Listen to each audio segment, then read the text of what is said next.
I'd like to call to order this July 7th meeting of the Richmond Regional Transportation Planning Organization. Please stand for the Pledge of Allegiance. Pledge allegiance to the flag of the United States of America and to the republic for which it stands, one nation, under God, indivisible, with liberty and justice for all. Good morning. Good morning. Good morning. Everybody have a fine celebration of the Mighty Four? Oh, yeah. Amen. Lots of fireworks. Lots of fireworks. Anything special occur in your jurisdiction that you'd like to share? Yes, ma'am. Well, I think many people saw this on the news, but we were able to avert a mass shooting, and I just am continually grateful for that person who saw something and said something, and for our police officers and our partner agencies that did not happen. So just as we continue to face gun violence, no matter what room you're in, what the topic is, I think it's good to remind our constituents and our networks, if you see something, say something. And that includes your own loved one potentially. We do have red flag laws. Unfortunately, they've been on the books for 2 years. Not a single person in Richmond has taken advantage of it. So thank you for letting me say that. Well, thanks for sharing. Yeah. That's why we're here. Anyone else wishing to share anything this morning? I would like to introduce a new member that's going to be with us from Charles City. Is Mr. Byron Atkins with us for this meeting, for the policy meeting? Yes, there you are.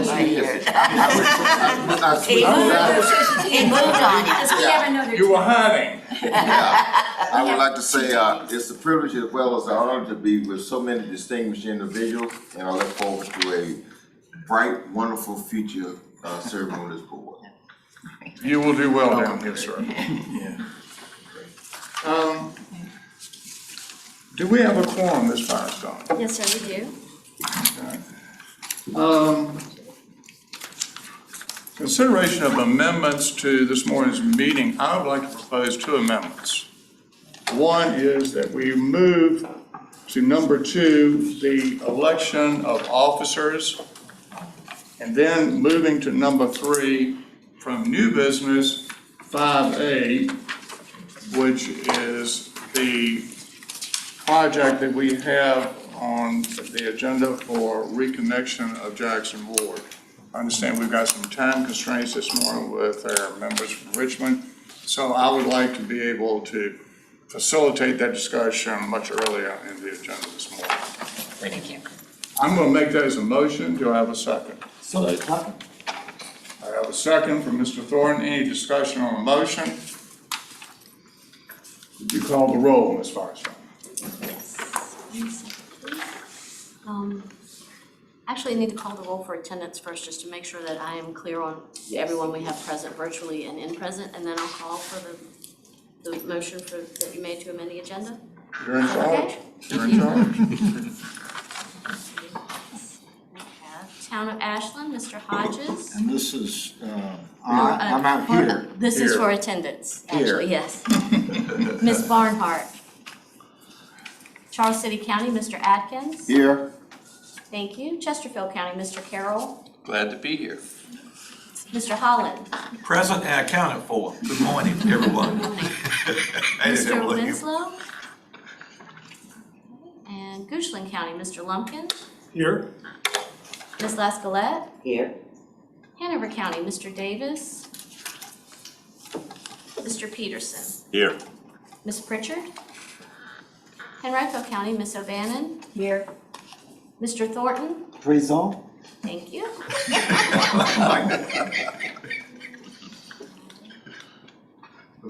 New Kent County, Ms. Page. Mr. Tiller. Mr. Evelyn. Powhatan County, Chair Williams. Here. Ms. Carmack. Here. Thank you. City of Richmond, Mr. Addison. Here. Ms. Jordan. Here.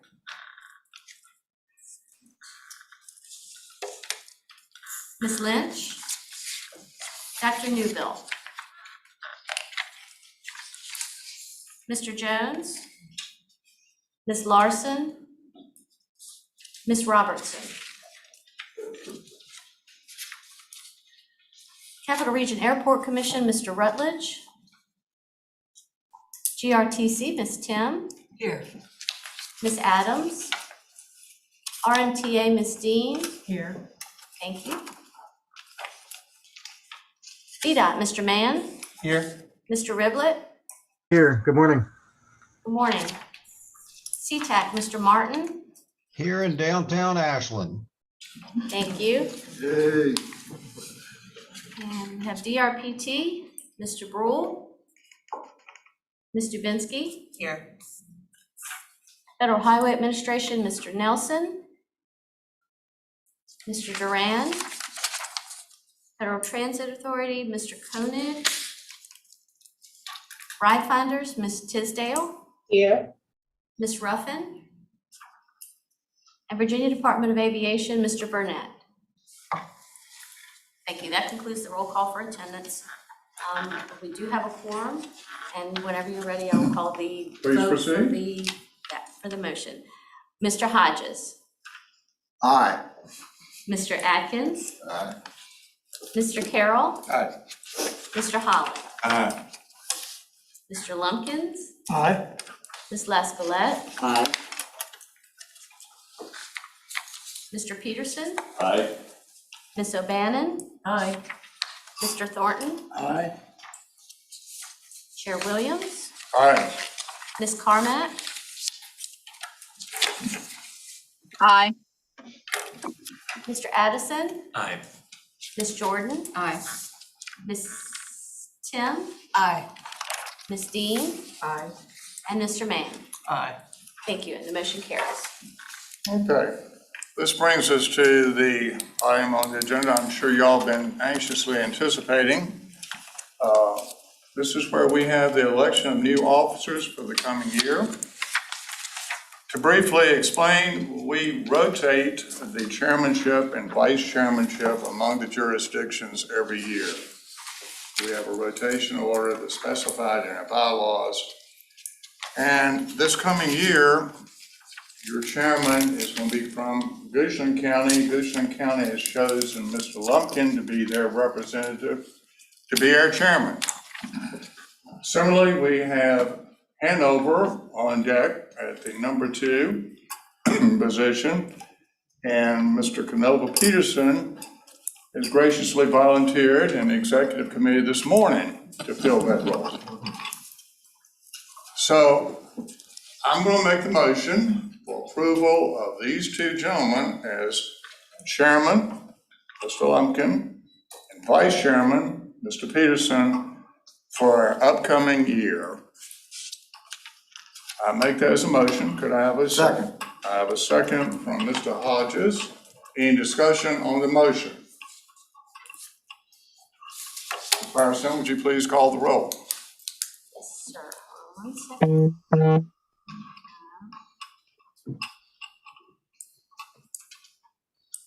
Mr. Hodges. Aye. Mr. Atkins. Aye. Mr. Carroll. Aye. Mr. Holland. Aye. Mr. Lumpkins. Aye. Ms. Lascallette. Aye. Mr. Peterson. Aye. Ms. O'Bannon. Aye. Mr. Thornton. Aye. Mr. Williams. Aye. Ms. Carmack. Aye. Mr. Addison. Aye. Ms. Jordan. Aye. Ms. Tim. Aye. Ms. Dean. Aye. Mr. Mann. Aye. Thank you. The motion carries. Congratulations, gentlemen. Congratulations. Yay.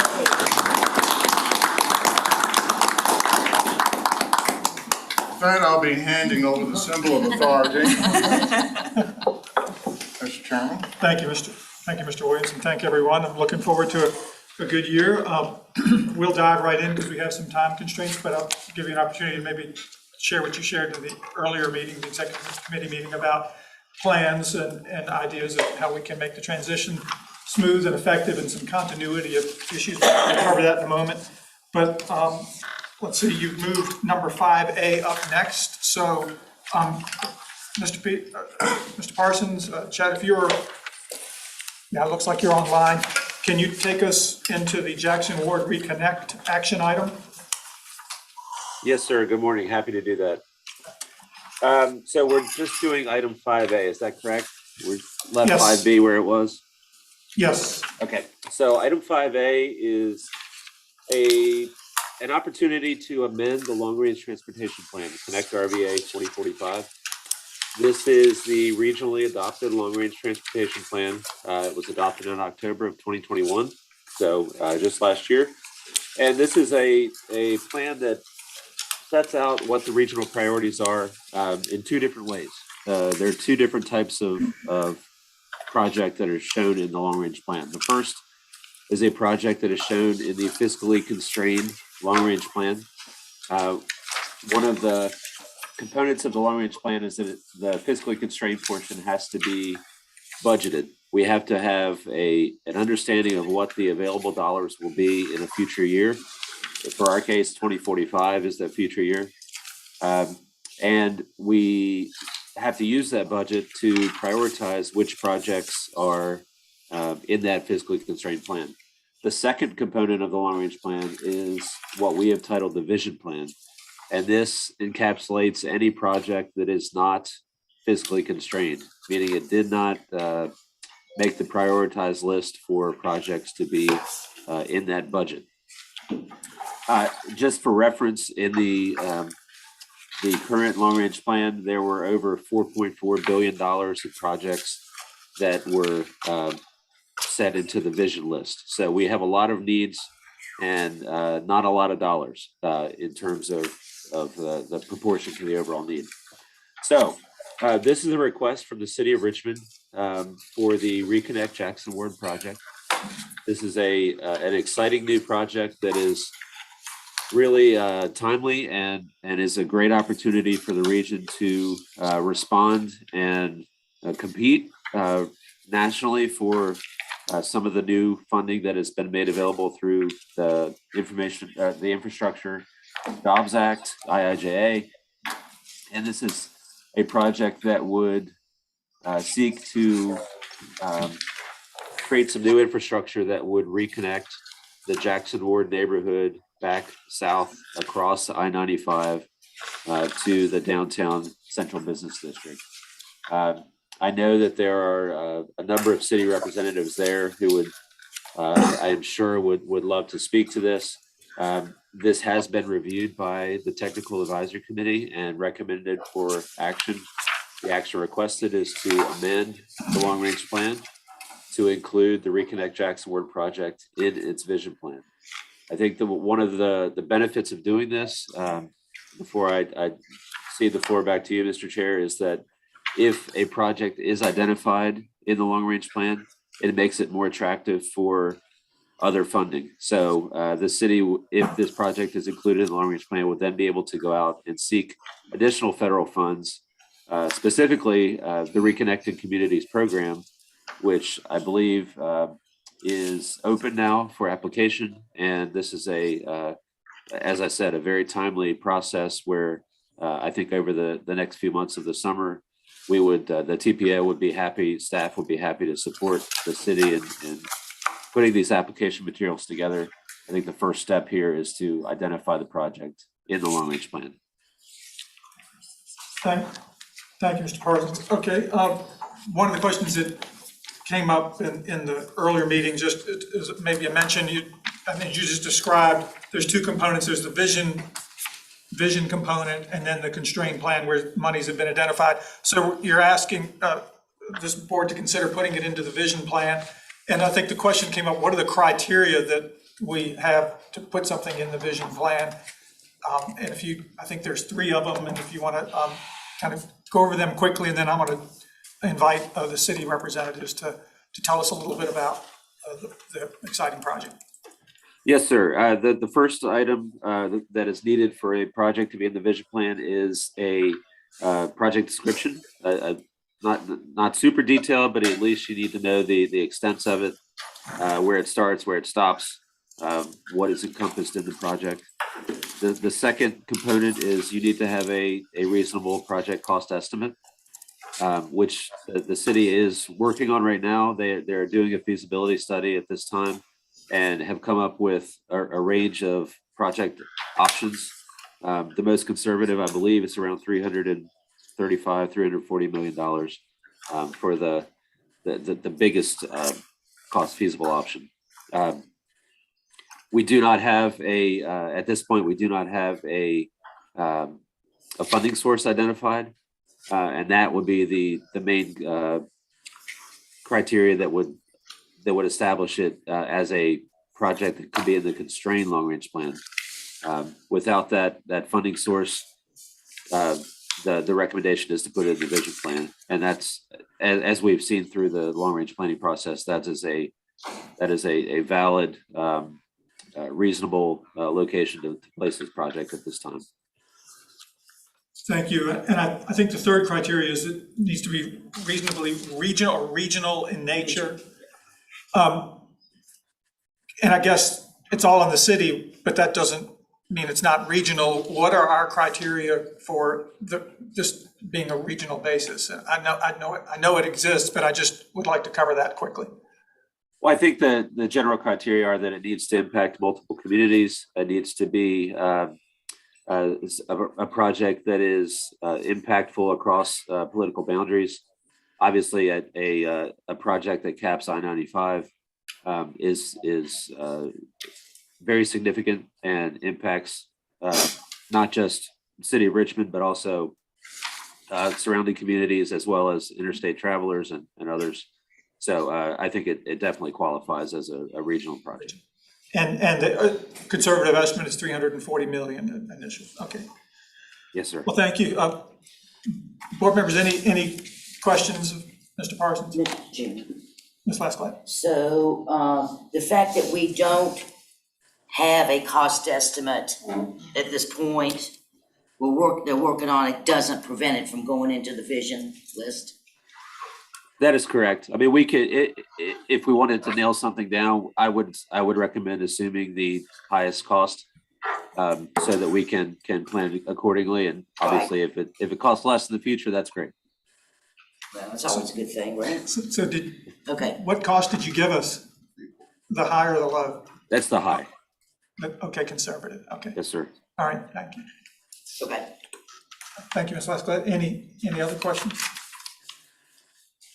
And would the city representatives, would you all like to have the floor and tell us a little bit about the project? I would be happy to, unless there's someone else that's already identified themselves as speaking for the city.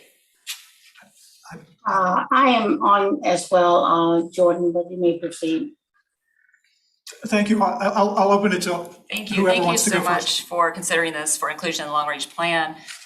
This project touches 3 council districts, my district, the 3rd district, and Councilmember Robinson's district. So it's been something in the works for a while. It was part of our Richmond 300 master plan that was unanimously adopted as a big move idea. Clearly, it's been talked about long-term before. This is a neighborhood of national historic prominence as the first Black Wall Street, a lot of history within these blocks that are worth preserving and highlighting. And I-95 is one of many federal projects that came through and disrupted neighborhood, dislocated families, economies, and communities. I think we're extremely lucky to have the momentum we have behind this project. I don't know if people saw it, but Secretary of Transportation Pete Buttigieg came and toured the project site. We also had, from our the governor's office, it has really captured the attention. From the planning standpoint, we've had a lot of community engagement. This is something that long-term Jackson Ward residents are very engaged in, whether they still live in Jackson Ward or are now outside of the region, because they see this as a wrong that can be righted. And I would say the third thing is, when it comes to the question of what will the ultimate cost be, we're looking at 3 different options, really. We're looking at 3 different options. One would be a full capping of the maximum amount potential that makes sense for where the grading is. And then there's a smaller option, and then a third smallest. So we've got design teams, we've got a lot of different technical expertise looking at this with funding that we've gotten through other grants. So we'd be delighted, and I do hope everyone will vote for this. I think it's the important next step in trying to get the larger federal funds, which is a tight competition.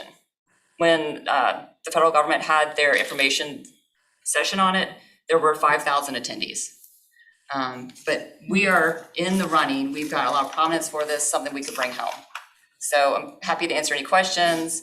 Also, if either of my colleagues would like to add something, I will defer to them at this moment. I'll defer to Ms. Robertson since she represents a big portion of this area as well. Ms. Robertson, would you like to share with the group? Good morning to all.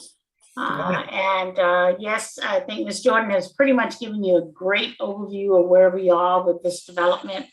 We're certainly looking forward to moving forward with the reconnect of Jackson Ward in Richmond, and the fact that it crosses over 95. I agree with Mr. Parson. This is truly well represented for a regional project, and we would ask for all of your support for this project to be added to the plan. And so we can keep you abreast as we go through the continuation of the planning process as well. And we do look forward we desperately need this to be added as we pursue additional funding options that will be available to us to complete this development. Thank you, Ms. Robertson. All right. If I could add one last point, you brought up a great question around the regional aspects of this. And meanwhile, it's a highway. I get it, going through the downtown. We all can drive through this as part of that. It also could potentially impact some of the discussions around the fall line trail and the path it takes across the highway, which is a big problem we have to decide. And not that this project is going to paint the picture of exactly where it goes, but this is one of those areas that is a key part of the gateway to see if we want to, where we would take it to the James River.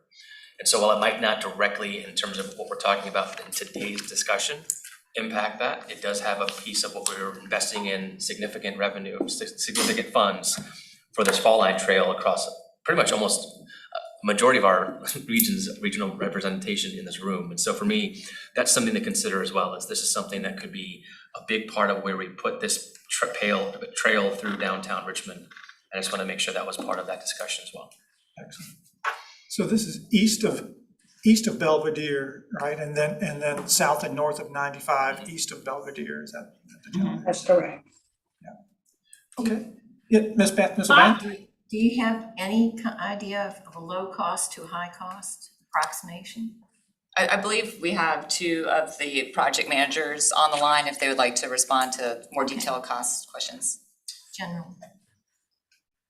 Someone's standing up. Mr. Chairman. Oh, yeah, absolutely. Sorry. Jordan, I can Thank speak you. to that. I'm Caleb Parks with the project team. So we as Ms. Jordan, I think summarized really well, we do have several different options that we're looking at, kind of depending on the size and scope of the project. We've been working with the community to kind of look to evaluate first where the project could be implemented. So we would be looking at implementing a connection somewhere between the Chamberlain Parkway to the First Street Bridge, and then kind of the size and scope of that will be something that we continue to evaluate as the project advances. But at this sort of pre-scoping stage, we are, as noted in the notes, we're working on refining the cost estimate, but currently looking at kind of a low end of the most likely estimate being about $96 million to that higher end that Mr. Parsons alluded to. So I hope that's helpful, and any other questions I'd be happy to answer as well. Thank you. I see a question down this end. Mr. Carroll, did you have a question? No, I was just pointing that the general was eager to provide information to the group. Thank you. Thank you. Thank you for the opportunity. Mr. Peterson. Mr. Chairman, I'd just like to, the resolution, I'm ready to support this, but the resolution is written in our, I think is incomplete. As Mr. Parsons, have we had a chance to? Here's the correct one. Okay. It's you're talking about the end sentence. Correct. Okay. You want to bring up the That's the resolution and on be the it screen? is not supposed to be, okay. Yeah, there was a typo or some extra words at the end of the resolution, but it's been corrected, and I think we might be able to bring it up online or on. I will in just a second. Mr. Chair, if it's appropriate, I'd like to offer a motion that we approve this resolution. What's the amendment? This amendment, resolution to amend. All right, thank you, Ms. Robertson. So we have a motion on the floor. Is there, I'll second that motion.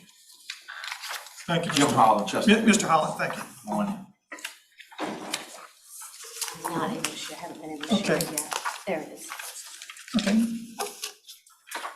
We're catching up here. Thank you, Ms. Firestone. So there's a motion on the floor. It's been seconded. Is there any discussion? Yeah, what is the amendment? I don't have it. Just take out It's coming up on the screen, but it's the removal The of last sentence. "and be it." The three words at the end of the, we have a new version out here, but I think most everybody has the older version that says, at the last resolved, it says "and be it." That has been deleted. Okay. Ends of vision. It ends at vision plan. vision period. Okay. Okey dokey. All right, any other discussion? One comment I'll make, Mr. Chair, and strong support of this, is that the timing of this inclusion is very auspicious, and that it could be a part of the Infrastructure Investment and Jobs Act that has been approved at the federal level for years to come, so the timing is very auspicious. Thank you. Mr. Hull. Any other discussion? All right, if you're ready, we'll do a roll call vote as required. Mr. Hodges? Aye. Mr. Atkins? Aye. Mr. Carroll? Aye. Mr. Holland? Aye. Chair Lumpkins? Aye. Ms. Laskolet? Aye. Vice Chair Peterson? Aye. Ms. O'Bannon? Aye. Mr. Thornton? Aye. Mr. Williams? Aye. Ms. Carmack? Aye. Mr. Addison? Aye. Ms. Jordan? Aye. Ms. Robertson? Aye. Ms. Tim? Aye. Ms. Dean? Aye. And Mr. Mann? Aye. Thank you, the motion carries. Thank you. Thank you. Thank you, Richmond. Great. So, moving right along, we'll go back to item A2. Under, early in the meeting, we have the approval of the May 5th and the June 2nd Policy Board meeting minutes. Hopefully everybody's had a chance to review those. Are there any comments, corrections, questions? Move for approval. Thank you, Mr. Peterson. There's a motion to approve the two Policy Board meeting minutes. Second. Who was that? Mr. Carroll. Mr. Carroll, thank you, Mr. Carroll. Any discussion? Let's get a voice vote. Okay, we'll do a voice vote on this one. All in favor, say aye. Aye. Any opposed? All right, that passes. We're now to the open public comment period. If there's anybody here in the room or present online who wishes to address the policy board, I believe the guidance we get is you get 3 minutes, 3 minutes. and if One you're individual, representing an 5. organization, 5 minutes. So is there anybody online that says? There's not, we haven't had anyone indicate they wish to speak. All right, I will, not seeing anybody come forward, I will close the public comment period. We're now to the chair's report. Only a brief few items. Ms. Tim is here, and we're glad to have you here, but we're also mixed feelings that you're going to Seattle. And so we wanted to just thank you and congratulate you. I think you're here for maybe another month or so. I saw here that 90 applications were received for the position. The authority, it's called, I guess, Sound Transit, runs light rail and bus transportation, and you're taking the place of the chief executive there who retired. Well, we congratulate you and thank you. You've been here since, I think, 2019? Yes, sir. Right here it was.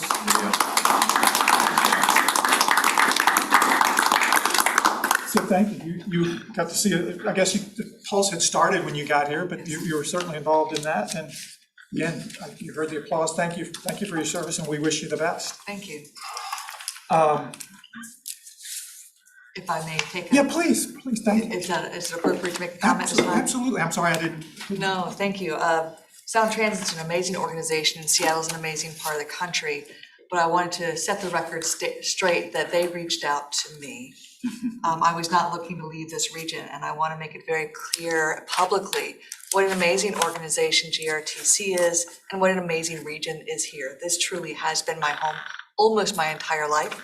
I was not looking to leave it, but the opportunity was amazing to be able to lead the 10th largest transit agency in the US, and the largest transit expansion in the country, if not, some people are saying the world at this moment. It's a multi-billion-dollar a year agency, and the investment that they put into transit is between $50 million and more for the next 20 years, looking for another expansion beyond that. So I couldn't pass that up. With that said, I can't leave without bragging about GRTC a little bit more. It was a strong organization when I got here. I think many people don't know how strong it was. It was why I came, because of BRT, because of the expansion, because of what officials at this table and around the region were doing to really invest in mobility. And so what brought me here to be able to advance that. We didn't get as much done as I had hoped. COVID stopped things in its tracks, quite literally and figuratively. But we laid the groundwork with CVTA, with what the GRTC, the new board structure, with the restructuring of the agency itself to do great things in the region. And I will certainly be watching very, very closely from 3,000 miles away. I am not selling my home, so expect to see me back here. Thank you so much for the time. It's been everything to me. Thank you. Thank you, Steph. All right. Thank you all again for the opportunity to lead for the next year, chair this organization. Briefly, and maybe Mr. Williams, we can cover a few things real quickly about what we talked about. We're looking forward to a smooth transition of efforts that you led the way in, and one of the things particularly about that I hope to do is be careful about the time of the meeting. I know this is a lot of commitment of time for people, and I see already how it can get out of control. This chair's report is 5 minutes, and some other items, I think 10 minutes on the LRTP, and I'm sure we're getting behind, but I'm going to try to do a good job of working with staff on the front end. And when we estimate time, I'm going to ask staff to help me in their report length meet that time frame, so that ideally we'll run the meeting in a way that coming in that the meeting should go till about such and such a point of time, and I'll try to make that time so we can respect everybody's busy schedules. But we do have a lot on the agenda today. There is a plan to, at the end, we're just say now that there's no August meeting. Mr. Parsons, that hasn't changed, has it? There's no need for an August meeting, is that correct? That's correct. Okay, so we will meet in September next. Now, the lease on this space we're in ends, I believe, in October, end of October. So we'll have the September, October meeting here. The new space, if all goes well, won't be available until January. So this organization is going to have at least a couple of meetings somewhere else. So I've been talking to folks at Goochland, and there may be an email in my email box now. Goochland is planning to host one of those. I just would invite the other jurisdictions. Let me know, or let Mr. Parsons know if you think you can host one of the meetings. And I would say we probably ought to think about hosting a January meeting as well, just in case things don't go perfectly with the plans. But I saw the floor plans recently, and Chad, I think you said anybody can schedule a tour of the new facility. What is it, on Hull Street, 424 Hull Street Road? Yes, sir, that's correct. Okay, so if you'd like to see the facilities, please get with Mr. Parsons. I plan to tour it. But again, we have a couple of months that we're going to have meetings elsewhere. More details will come on that soon. And please let me know if you're able to host it. Mr. Williams, did you want to add anything about what we talked about? I know we talked about the importance, and I told Mr. Addison this before he left. Another goal of mine is at your suggestion, Mr. Williams, is to make sure that the chairs of the three organizations, Plan, RVA, this body, and CVTA, establish good lines of communication. I know one of the things I've heard this group talk about since I've been involved, was the need to communicate what we're doing and improve our communication. And I think it's a great opportunity to enhance that if we do it as with the Plan RVA and CVTA together, if we kind of build some unity of messaging with that. So that's my plan, and to talk about, of course, lots of other things that are going on, but I think communications is going to be a good start to that. Did you want to add anything about it? Well, I just want to say you'll be our hero if you can get us in and out on time. I think everybody applauds that. Going back to what I had talked about with you and our upcoming meeting, I'm recommending whoever is chairman meet with the incoming chairman to go over things that are left out there that we're still working on to provide the continuity. For example, we had a meeting a couple months ago where we discussed, the cost overruns, with our projects. And we tasked staff with coming back with problem identification, coming back with how we could mitigate these problems. But now these problems are being compounded because with inflation, everybody's capital improvement program is underwater. So it's more important than ever that we have a plan in place for how we're going to be looking at these overruns, not only how they exist today, but how they're going to be affecting us in the future with the inflation that we have. So that's one thing. I'd also recommended to John that now that we're becoming more fully integrated with the three organizations, something I felt like was important and something I think you accomplished this year. I think it's important for the chairs to get together, on some type of regular scheduled basis and talk about what's going on within each organization, talk about things that are of mutual interest and benefit. Because again, I think we've achieved something this year that sets the path going forward with the integration of these three organizations and us working together. So those were the things that, I'm gonna be talking to John about. And again, I'm just recommending that communication continue between incoming and outgoing chairman, as well as the chairman of the three organizations. So thank you, Mr. Chairman. Thank you, Mr. Williams. And before I move to the next item, I just want to give you a round of applause and thank you for serving us so well this last year.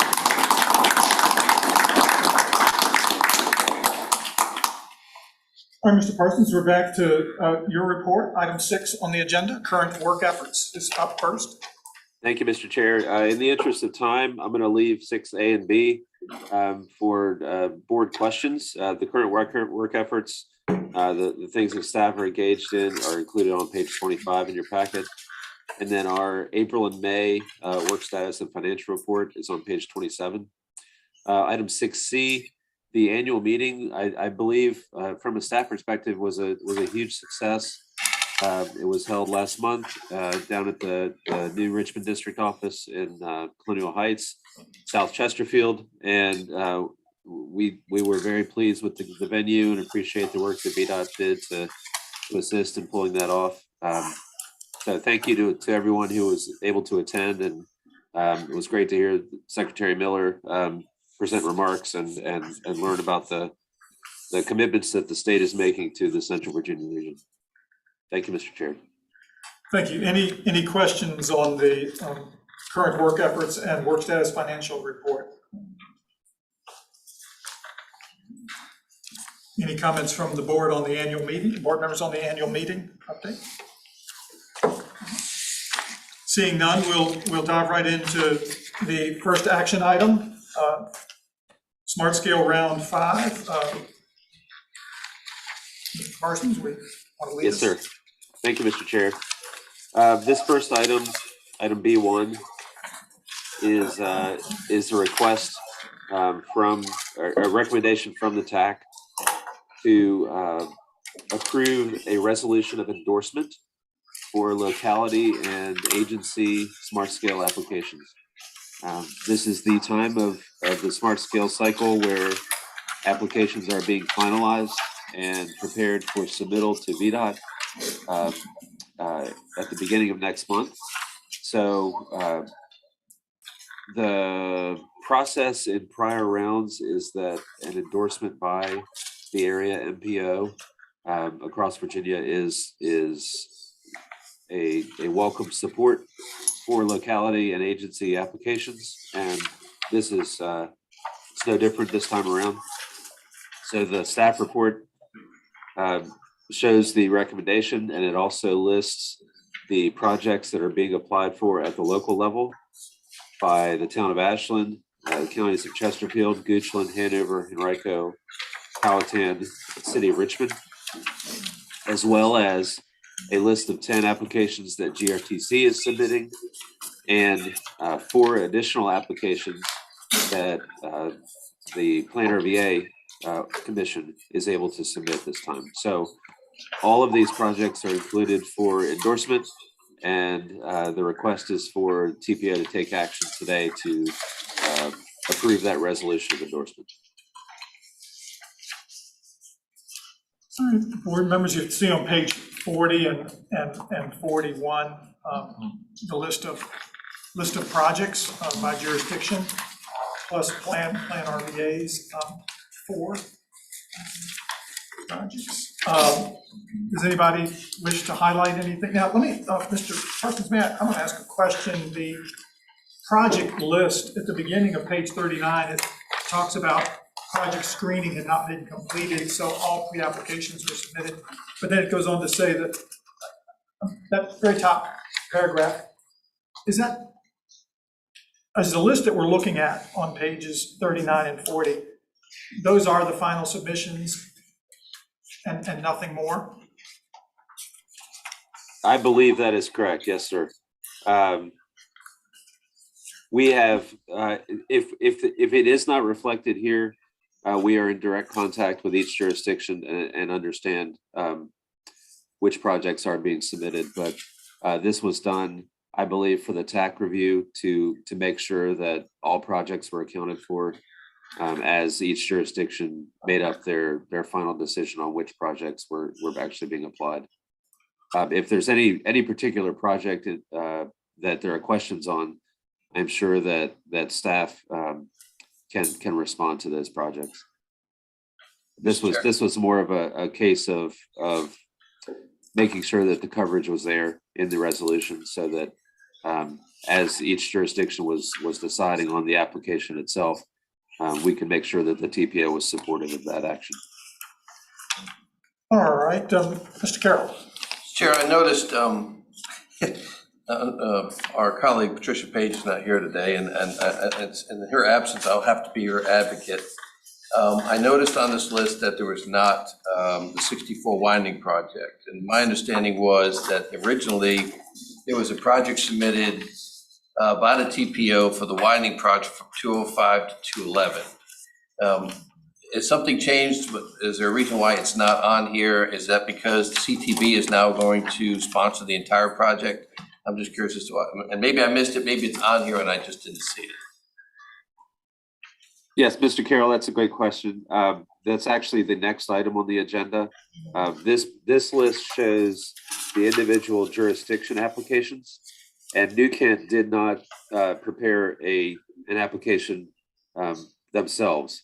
The I-64 winding project was included as a RRTPO specific application. So I just jumped ahead, sorry. Thank you, Mr. Carroll, that's good. I'm checking on ours. I think it looks like ours are the 4 finalists. Does anybody, looking at the list, does anybody have any comments on the list in their jurisdiction? I believe those are the 4 ones that, just last week, does that look like the 4? Mr. Chairman, I move that we, our TPO endorse the applications as listed in item 5A. Second. B1. All right, we have a motion by Mr. Peterson, a second by Ms. O'Bannon, I believe. Thank you both. Any discussion? Mr. Hodges? Aye. Mr. Atkins? Aye. Mr. Carroll? Aye. Mr. Holland? Aye. Chair Lumpkin? Aye. Ms. Laskolet? Aye. Vice Chair Peterson? Aye. Ms. O'Bannon? Aye. Mr. Thornton? Aye. Mr. Williams? All right, Ms. Carmack? Aye. Ms. Jordan, Aye. Ms. Robertson, Aye. Aye. Ms. Tim, Aye. Ms. Dean, Aye. Mr. Mann. Aye. Thank you, that motion carries. Thank you, everyone. Mr. Parsons, let's roll to number 2, the RRTPO projects for Smart Skill. Yes, sir, thank you. This is connected to the comment Mr. Carroll just made. These are the 10 projects that are recommended by the TAC for approval to be submitted as regional projects by our RTPO staff. We submitted 12 total pre-applications. One of those projects was screened out, the Vaughan Road overpass. And then one of the additional projects in Chesterfield was funded through another program during that pre-application window. So because of that action, that leaves us with 10 projects. So there is no hard decision-making in terms of projects to move forward. Those 10 projects are included in the staff report. And the requested action is that the TPO select the following projects listed in the staff report, and also direct staff to coordinate with DRPT and the town of Ashland to submit the Vaughan Road overpass for federal railroad crossing elimination grant funding through the IIJA. Thank you, Mr. Parsons.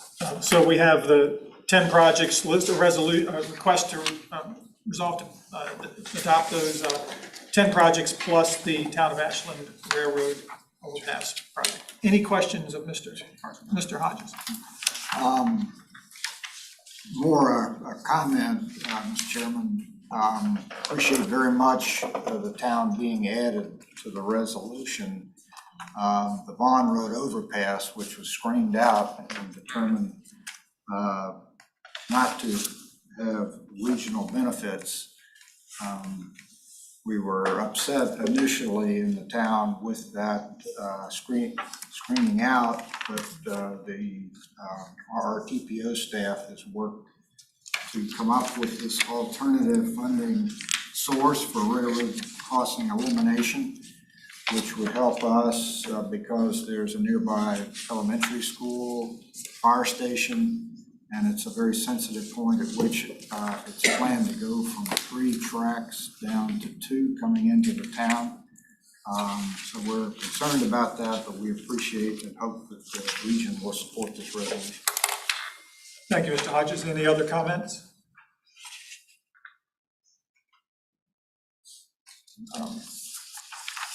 So we have a motion. Move the resolution. I don't think we have a motion yet.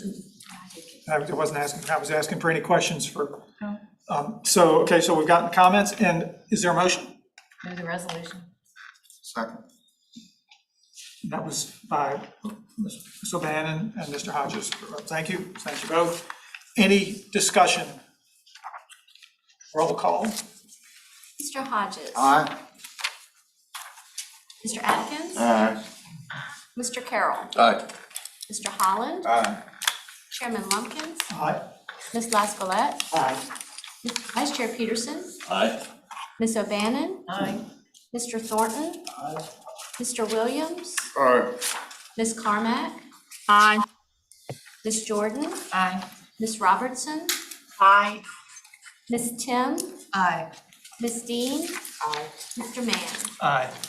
Thank you, that motion carries. Thank you, board members. Number 3, Mr. Parsons, can you take us into the TIP amendment? VDOT request? Yes, sir. This is a VDOT request to amend the TIP to include UPC 118148, which is the Richmond Signal System Phase 4 project. This project will replace existing copper wiring with fiber optics and upgrade traffic controllers at particular intersections in the city. We had a 15-day public review period between June 16th and July 1st, and TAC reviewed this request at its May meeting and unanimously recommended approval of the TIP amendment. The staff report is included in your packet on page 51. I would be happy to take any questions at this time. All right. Board members, any questions of Mr. Peterson on the TIP amendment regarding the Richmond Signal System Phase 4 project? All right, no questions. Chair will entertain a motion. Move the resolution. Second. And the second came from Ms. Thornton. Okay, Ms. O'Bannon, thank you both. And any discussion? Roll call. Mr. Hodges. Aye. Mr. Atkins. Aye. Mr. Carroll. Aye. Mr. Holland. Aye. Chairman Lumpkins. Aye. Ms. Laskolet. Aye. Vice Chair Peterson. Aye. Ms. O'Bannon. Aye. Mr. Thornton. Aye. Mr. Williams. Aye. Ms. Carmack. Aye. Ms. Jordan. Aye. Ms. Robertson. Aye. Ms. Tim. Aye. Ms. Dean. Aye. Mr. Mann. Aye. Thank you. That motion carries. Thank you. Item 4, Mr. Parsons, you want to walk us through DRPT's request? Yes, this is a request from DRPT to add 2 new projects to the Transportation Improvement Program. These are both categorized as capital cost of contracting projects. This is a Federal Transit Administration term for any capital expenses incurred by third-party providers offering contracted services. In this case, one of those providers is Chesterfield County's Access on Demand, and the second is Hanover County's DASH program. Both of these programs intend to use these funds to reduce the cost of contracted services for riders. There was a 15-day public review period between June 16th and July 1st. TAC reviewed the request at its May meeting and unanimously recommended approval of both of these TIP amendments. Any questions on these two TIP amendment requests? Does somebody from Chesterfield and Hanover just want to real quickly tell us what the on-demand is for? I'll be happy to. DASH program and Hanover DASH County program. was established with the help of DRPT a few years ago. And has grown continually. It basically serves the disabled and elderly in our community, gets them to all the needs of everyday life as well as to medical facilities, and gets them there in a way that is affordable. There's a copay on that. It started, spoke to Ms. Vinsky earlier today, started with, we had an individual who lost his leg and never got to rehab because he couldn't afford the $70 fee for a 2.5-mile ride to a rehab center. And we started looking into how do we help these people get them, and it's been a fantastic thing. We've grown to, well, several hundred people now are actually using this on a regular basis. Excellent. Yeah, Mr. Chairman, we would concur as well that this helps on demand, helps those in need, to jobs, to medical facilities. And again, on demand is critically important as it has grown as stated. And so we're pleased to offer this to our citizens as well. Thank you all for giving us a little more information on the services. So these are third-party contracted services, so that's why it's in this bucket. I'll move to approval of the resolution. Second. All right. Mr. Peterson, and Mr. Williams, thank you. Any discussion? This is, I think GRTC, of course, is amazingly in support of, or I shouldn't say amazingly, is 100% in support of these types of activities throughout the region. They are areas where people desperately need accessibility and transit can't reach, and maybe they cannot use a normal single occupancy vehicle. Would remind everyone that GRTC is working with CBT to do micromobility to be able to support programs like this throughout the region. And so looking forward to y'all doing some more of these types of programs with DRPT in the future. Thank you for expanding the reach of accessibility. And I will say, Henrico's been doing it for several years through GRTC. Absolutely. This program is through GRTC, not another third party. So Enrico voluntarily expanded the reach of the care service throughout their entire county with GRTC in partnership for Care on years. Demand. Yes, sir. Good man. It's called Care on Demand. We have Care on Demand and we have Care Plus. Care on Demand is the on-demand service. Care Plus is an expansion of our normal paratransit service. These are the types of things that we need to see further expanded throughout the region, where it doesn't make sense, or normal buses just don't make sense, or people can't use them because of their own limitations of ability. And use regular taxis, taxi Right. drivers in the area. They love it. They have work to do. Ms. Tim, you threw out another word that I'm always trying to keep track of, is micro-mobility. Would you call these things, the Care Plus, and Care on Demand, are those examples of micro-mobility? Yes and no. They are absolutely, usually when we look at micro-mobility or micro-transit, they are ways to connect people in transit to a larger transit system or to connect them through. These on-demand services are a hybrid of that. They serve a specific need, typically for people who have less access to use of a personal vehicle, or they're out of the range of traditional transit.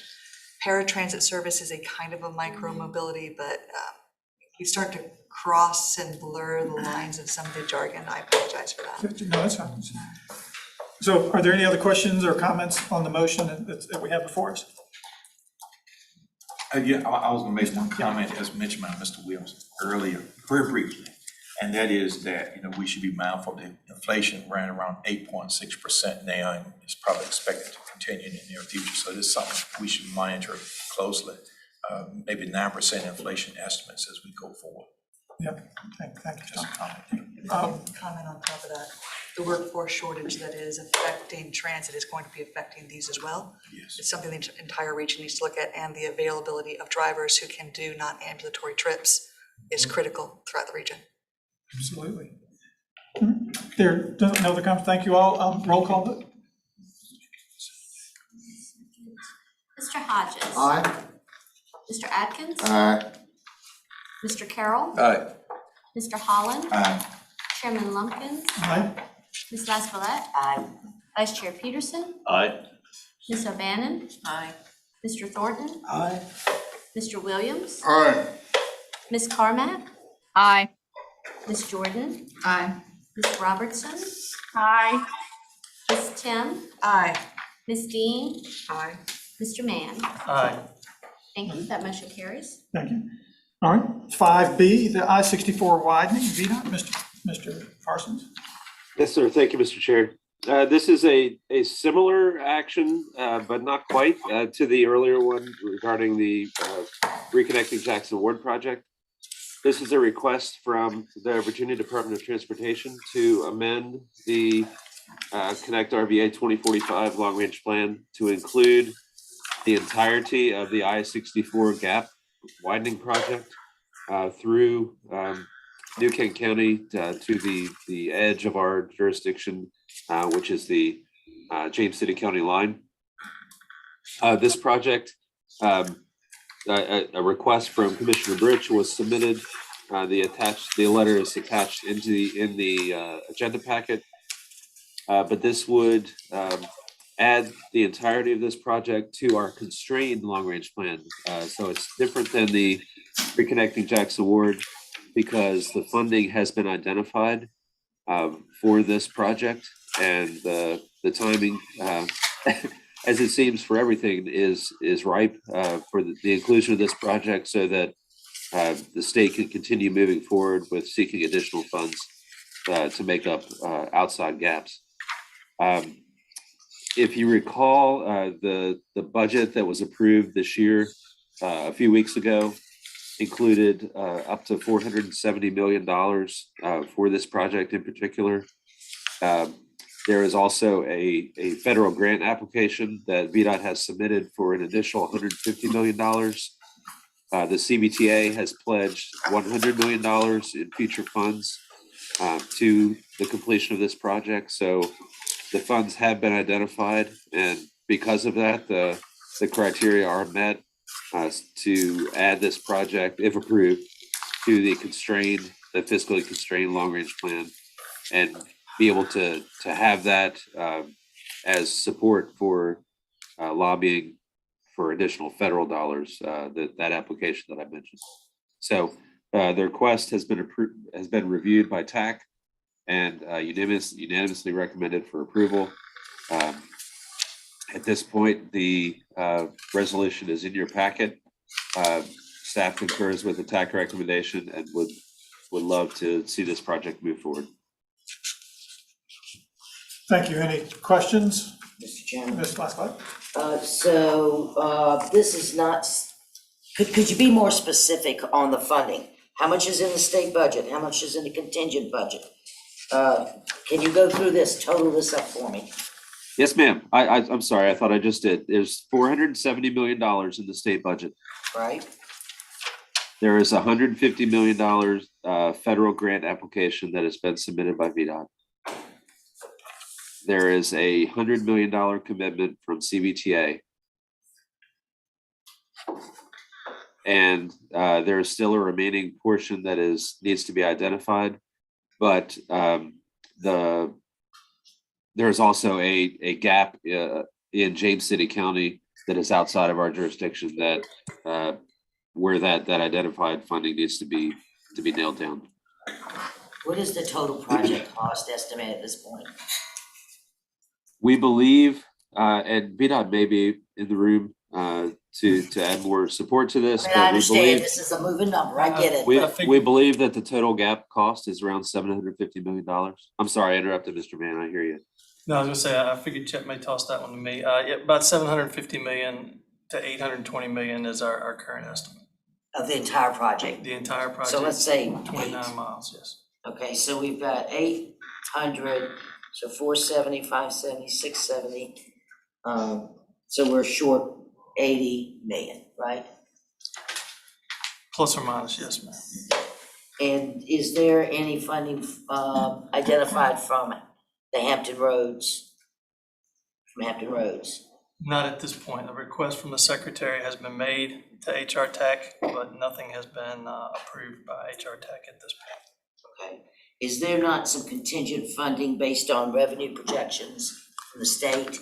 The budget included $320 million in this year's budget toward this project, and an additional $150 million following year, contingent on revenues remaining where they're planned to be.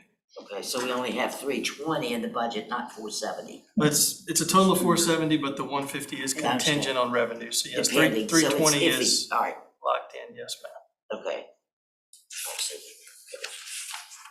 So where are we getting the other 80?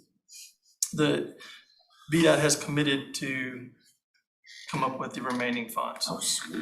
Well, thank you for that. There's a variety of sources. We got a whole bunch of different things, but yeah, and a lot of it depends on the federal grant, exactly how much we get. We've asked for 150 million. We're not sure exactly what we will receive. So we've got some other pots of money that we can dip into with CTB support to make this happen. And also go back to HR too. Yes. Right, so, okay, and these are, just so that I'm clear, these are exits from what to what? Is this 205, 211, what is it? 205, and it goes all the way. I'm not sure what the one is in Hampton Roads. So it was 234. It could be. I think that sounds correct. 234. So this. 29 miles, so that adds up correctly. But the 234 is in New Kent County? It's in James City. I'm sorry, James City, okay, James City. Okay, that answers the question, thank you very much. Okay, any other questions? Mr. Chairman. Yes, Mr. Williams. I want to be clear on what I just heard. Mr. Mann, you said the project cost is between 750 and 820 million, and that includes the gap that exists in the other region. Correct, that's the in entire James length. City County. Again, how much was the gap in the other region? You said, we have a gap of X millions of dollars. How much of those X millions of dollars exist in the next region, Hampton Roads? I don't know that we've broken it out. We're looking at the entire. I'm trying to get to the accountability that we have within this region. Right. To, do what we're gonna do, but it's just important is, Hampton Roads fills the gaps in James City County with their, any shortfall as well to complete the project. Correct. I understand, but I don't know that I've got a Okay, breakdown I was curious. of Richmond District versus Hampton Roads. I understand. Thank you, Mr. Chairman. You're welcome. You kind of going, or question that I had, it seems like the way this is presented, we're mixing things. We're passing a resolution to put the plan to go all the way to the James City line to adopt that, put that in our constrained plan. But the bucket of money we're talking about is the whole thing all the way from Hampton Roads to Richmond. And I think maybe where I heard you going, I was thinking, well, let me back up. You said 100 million from CVTA. Have they voted and committed to that? Yes, they have. Okay. What happened to the 100, and maybe I'm just out of the loop and not keeping up with the latest, but I heard the secretary at last month's meeting ask for 125 from the CVTA and Hampton Roads. Has that ask been reduced? That was the ask. The CVTA agreed to 100 million. Okay. So I think your point is we adopt this if Hampton Roads decides not to put up their money. Where is our money going? Is it gonna, I mean, I know money's fungible, but and maybe it's just early that VDOT hasn't separated the buckets between the Hampton Roads and the Richmond District, but I think we'll be a little wary to support this if we don't know that the money's not going to come equally or fairly from all the region, but Mr. Williams, help me out. I think what you're saying is CVTA money going to be funding across in a different region? If we're putting up 100 million from CVTA, are any of those dollars, Mr. Mann, going over to the other part of 64 that's in Hampton Roads? No, that is not the intent. The 100 million from CVTA will stay in the CVTA boundaries. So we are being parochial. Yes. Mr. Chair. Yeah, Mr. Parsons, go ahead. I just wanted to clarify that the action being requested today is to support inclusion in the plan. It's not an actual commitment of any type of funding at all. The major benefit of inclusion of this project in the plan at this time is that it will receive higher marks of federal review for that 150 million that VDOT has applied for through congressional funds. So I think that while it is imperative that we understand the different commitment and the skin in the game that each jurisdiction and agency has committed to this project, that's not directly tied to the action that's requested by the policy board today. Fair enough, thank you. I'll come to you in a second, Ms. O'Bannon. Mr. Peterson? I just, as a help, I think with Mr. Williams' question, and Mr. Mann, you can correct me if I'm, remember right, 8 miles of the 29 is actually in the Hampton. It's 19 in Richmond and 10, so very close. 10, okay, Yes. so About 2/3 just of give you 1/3. an idea of how it works out between the two. Ms. O'Bannon? Excuse me, that kind of goes with, comment here is from Patricia Page, and she says, is the request to add I-64 from exit 211 to 234 because, excuse me, exit 205 to 211 has been submitted to Smart Scale. In other words, 205 to 211 is the part that is in you can't. Correct. But the other is not. That And project so what is. you're saying here is the 211, but I know that's what you're talking about, but I wanted to get it clear in my head because I'm not following it. My 205 to 211 is in New Kent. The rest of it is not in our No, beyond 211 is also in New Kent, but the 205 to 211 project is already in the CLRP. Okay, so it is. So beyond 211 down the James City line is not. So that's what we're asking today. And Jeff can correct me if I'm wrong on that. You're correct, Mr. Mann. Thank you. Okay, so it's already in. So that was her question. Does this mean that it was already? She did not know that then. Okay. So I get back to what was the answer of okay. I assume that passing this, we aren't going to be responsible for any cost overruns if they are not in this jurisdiction or something. I mean, is that what the question is? That someone, I heard that question asked. I don't know why the. Go ahead. Did you have a question? We can direct to Mr. Mann and Mr. Parsons. That was it. I mean, did you answer the question? Because I'm sorry, I thought I didn't hear it.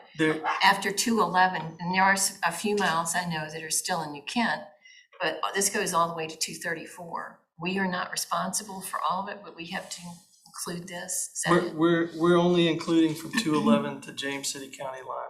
To the James City. Yeah, which is the TPO's jurisdiction. Well, this James City County is not in this jurisdiction. Correct. We're not asking you to include the portion in James City County. If that's what it says, then that's not what it should say. It's up to James City County, which just takes us to the edge of New Kent. Okay, all right, just want to make sure. Because I kept hearing to exit 234, but it is not in the resolution. That's the entire project. Okay, but it's not in the resolution. No, that's the resolution. Want to make sure of that. Thank you. Okay. Thank you, Mr. Manning. Thank you, Mr. Parsons, for clarifying. Any other questions? That's very helpful. Yes, sir. Yeah. Just to add, in the conversation we had during our deliberations with the CVTA, one of the things we talked to Carlos Brown about, and the secretary, was actually the CTB actually sponsoring the entire project. And I think that's in the works, if I'm correct. I think if needed, the CTB has the option to sponsor a smart scale project, and this would be one of their options to include the entirety of the gap. But again, my understanding of what this does, it will help us with the federal grant for the portion of 64 that's within our planning district. I make a motion to approve. Second. Mr. Williams, thank you, Mr. Carroll. Mr. Williams, motion and second. Okay, any discussion? We have a motion to approve and a second. Seeing no discussion, roll call vote on our last action item. Mr. Hodges. Aye. Mr. Atkins. Aye. Mr. Carroll. Aye. Mr. Holland. Aye. Chairman Lumpkins. Aye. Ms. Lazalet. Aye. Vice Chair Peterson. Aye. Ms. O'Bannon. Aye. Mr. Thornton. Aye. Mr. Williams. Aye. Ms. Carmack. Aye. Ms. Jordan. Aye. Ms. Robertson. Aye. Ms. Tim. Aye. Ms. Dean. Aye. Mr. Mann. Aye. That motion carries. Thank you. Okay, so that's all our action items today. Moving right along, we'll wrap up here soon. We have agency and committee reports. We'll start off with Mr. Mann and VDOT. Thank you, Mr. Chairman, I'll go quickly. CTB, we got a couple meetings to update you on. The May meeting, workshop presentations on the fiscal year 23 urban and Arlington Henrico Street maintenance payments update, transportation performance management 2023 safety measure targets, and inflationary cost drivers for fiscal year 23. Those were the workshop presentations in May. Yes. At the action meeting in May, only item of significance to this group would be the approval of additional projects to the 6-year improvement plan. And the one of note is the replacement signs for the name change of Jeff Davis Highway to Route 1 in Chesterfield County. So that project has been added to the 6-year plan and is underway at this point. At the June CTB meeting, they had workshop presentations on the 2021 Transportation Initiative Final Report, fiscal year 23 to 28 Commonwealth Transportation Fund 6-year financial plan, and the fiscal year 23 Commonwealth Transportation Fund and VDOT budget, and the final fiscal year 23 to 28 6-year improvement plan. Action items at the June meeting were approval of the fiscal year 23 annual budgets, approval of the fiscal year 23 Arlington and Henrico County payments for maintenance, approval of payments to cities, certain towns, and Warren County for maintenance for roads and streets, approval of the 6-year improvement plan, approval of the annual safety performance targets for calendar year 23, and approval of the 2021 Transportation Initiative Final Report, which includes funding for regional trails to support the planning, development, and construction of multi-use trails. Next CTB meeting is scheduled for July 19th for the workshop and July 20th for the action meeting. While currently scheduled for 2 days, that will probably be combined into 1 day, and the location for the July meeting is in Blacksburg, so it's not here in Richmond. Smart Scale Round 5 update, the pre-application screening is complete. Richmond District received 106 pre-applications. 104 of those were screened in or conditionally screened in. District Planning continues to work with the applicants to refine the applications for final submission. If anybody needs assistance, just want to reiterate that District Planning is available to help with that. The final application period is now open and is anticipated to close on August 1st. Fall line trail updates, VDOT design build packages. VDOT is continuing to develop the RFP for the northern section design build contract. We anticipate an advertisement by the end of this calendar year for the northern section. The VDOT CVTA standard project agreement for the northern section will be taken to CTB in July for workshop and will be going to their September action meeting as they're skipping the August meeting as well. Preliminary development for the southern section design build contract is underway. We anticipate advertisement of that in mid-2023, and we're looking for ways to accelerate that earlier in the year. Design guidelines for the Fall Line Trail, the final draft is under revision based on comments from VDOT and the stakeholders. We anticipate completion of those design guidelines by the end of July, and that document will be included in the RFP advertisements for all sections of the trail, so we have that continuity in design from end to end. We've already talked a bunch about the state budget for the I-64, but I do want to point out that the state budget did include $94 million for regional trails, and it's likely some of that will be funneled toward the remaining gap on the Fall Line Trail. Only other item I have is upcoming public hearings and citizen information meetings. We have a willingness to hold a public hearing on traffic signal upgrades in Chesterfield County. And we also have a public notice on through truck traffic restrictions for Pleasant Grove Road in Hanover County. That's all I have, sir. Happy to answer any questions. Thank you, Mr. Mann. Any questions for Mr. Mann? Sure, that's a lot. Trying to go fast. Had to pay attention. Ms. Dubinsky, you've been patiently waiting. Thank you.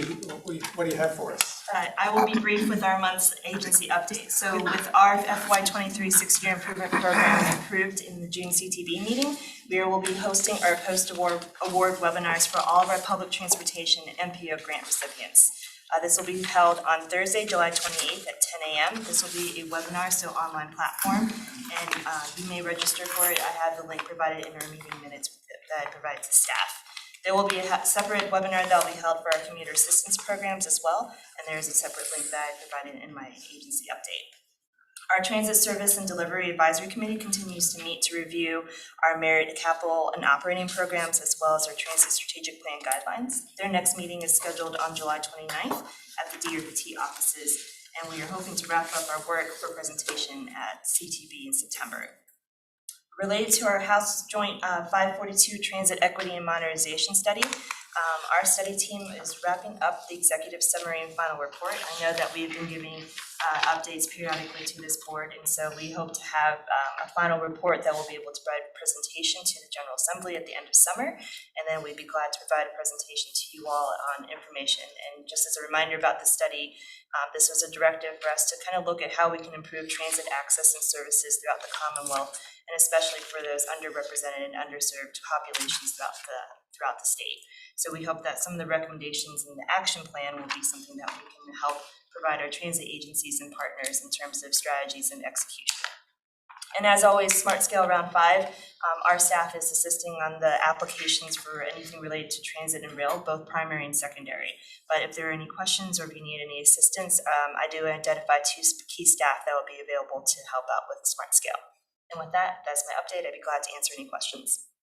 Thank you, Mr. Dubinsky. Any questions? Mr. Chair, Mr. Mann, is it anything that we're working on in the safety process that's related to the Capitol Trail?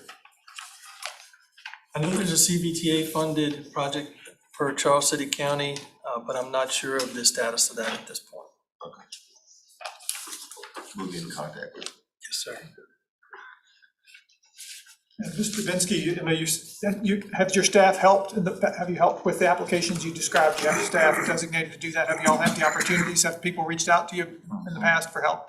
We have had some assistance, so we do have one of our staff for transit and one for rail, and I know that Mr. Hodges has worked with our rail staff in consort, but we do work with VDOT closely, as well as the Office of Intermodal Planning and Investment in terms of the screening, eligibility, and so all the projects that we have reviewed have been either screened in and out as part of the process. Good to know. Thank you for your report. Are there anybody else? That's all we have on the agenda, but there's anybody else? GRTC, do you have anything to add report-wise? Actually, I was gonna save that comment for the member comments, but my recommendation for this committee would be to consider under the transportation agency updates in the future to have GRTC as well as the MTA and the CBTA provide updates for what they're doing to give you a more regional context of transportation. At this time, I don't have any comments other than to say thank you for allowing me to serve. Thank you. So DRTC, MTA, and what else did you have? CBTA. And CBTA updates, yeah. So the major regional transportation entities. Ms. Dean, did you have anything you wanted to offer this time? I'm not asking, just, I want to give you an opportunity. Sorry about that. Blame Ms. Tim. I just wanted to give you an opportunity. I don't have anything to add, but we welcome the opportunity to share with you what we have going on, so. We'll have you on the agenda next time, and if you have an update, we welcome getting it. Future meeting topics, see me or obviously Mr. Parsons too. I'm not controlling the agenda, but I'm certainly want to make sure that you all have an avenue to get things added in addition to Mr. Parsons. So please reach out to me if you have some topics that you want to address. We'll come to member comments and wrap it up here. But no, next meeting, September 1st, I already said, no August meeting. So you've got some free time. Don't let anything fill that time. Just make sure you still keep it blocked out to relax and enjoy. Enjoy the day, the morning. And we'll wrap up in a second, but I hope everybody has a good summer. Any member comments before we adjourn? Mr. Chair. Mr. Peterson. I just want to remind everybody, not this weekend, but the following weekend is the Hanover annual, it's back, COVID is gone. We're having the Tomato Festival again. Best tomatoes in the world are available, come get them. It's a 2-day event now. Friday evening is more adult oriented. The Saturday is going to be shorter, but that's going to be the family oriented part of the event. Plenty of vendors, and more tomatoes than you can possibly enjoy. And please come out and have a good time. It's not that far. Pole Green Park, right, not too far off 295 there. Yep. So any other events happening in the community? No, Mr. Williams, I'm not bringing you a motion. I was going to ask about the complimentary basket of tomatoes. Have to come get them. What's the date, Mr. Chair, what's the date? What's the day of the Tomato Festival? It's Friday week. So what's, today is next week. I think, Jim, we're gonna be out of town. Yeah. Okay, thank you. We'll save you some. Friday and Saturday. Going south on a train. Friday and Saturday. Yeah, and I forgot in the very beginning in chair comments to just, I wanted to congratulate Chesterfield on Lego. That was on my list. I don't know why I overlooked it, but I think that announcement came out since our last meeting, and so that's huge. Congratulations to Chesterfield, and exciting. Thank you. So again, enjoy next August, whatever day it is that we were going to be here. Enjoy the rest of the summer. We'll see you in September. Get with me if your jurisdiction thinks you can host one of our November, December, and possibly January meetings. Thank you all. Thank you. Thank you. Good, Julie. I know. Thanks. Hey, Joy, did you see on that future meeting we got told? Yeah. I'm going to Take care.